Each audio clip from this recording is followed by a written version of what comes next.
And Rick Holland is the Chief Information Officer for Digital Shadows with a background in military intelligence. He's joining us live now to talk about why everyone should be vigilant right now. Thank you so much for joining us. Good morning. Thank you for having me. Of course. Rick, what are some of the cyber tactics that are being used against Ukraine right now? We're seeing website defacements. We're seeing websites for government and banks being taken offline.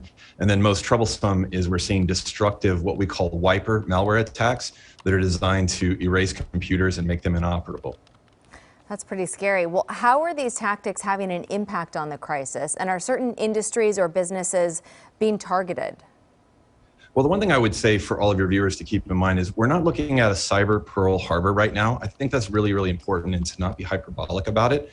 I'm watching the sanctions, and who the West applies sanctions to within Russia are the sectors and verticals that here in the United States we need to be worried about. So I think about banks and the finance industry as an obvious one. Technology companies are also at risk. You'll also see aviation. Just this week, we kind of added to the threat list there.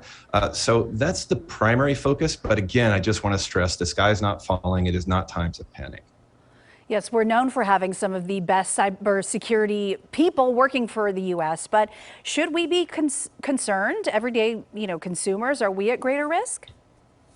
There is a potential. I think the likelihood is low. What the risk to us could be is a malware attack that it targets all of our computers. And we've seen this happen in the past. There was something famous years ago called NotPetya that was associated with Russia that did that. So we could be at risk. Our computers could be erased, but I would say the threat for that right now is low.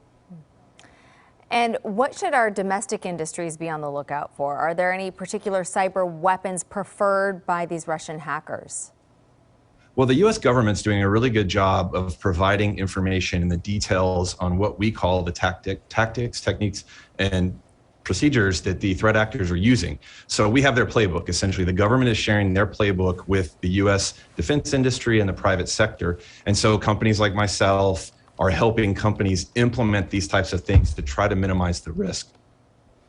Okay, so I'm glad to hear, Rick, that you're saying it's a low threat right now because, you mentioned that they could target our computers. How could we protect ourselves against any risk? Because we're concerned, all of us could be affected.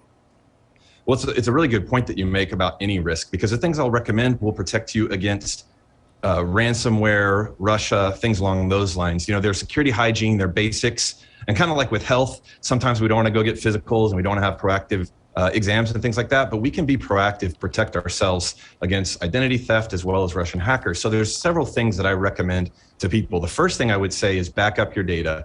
Use a separate hard disk to back up your laptops, your computers at home. Use a cloud-based service. That's number one. So in the event that you get encrypted, you have a way to recover it. So that's the first thing I would recommend.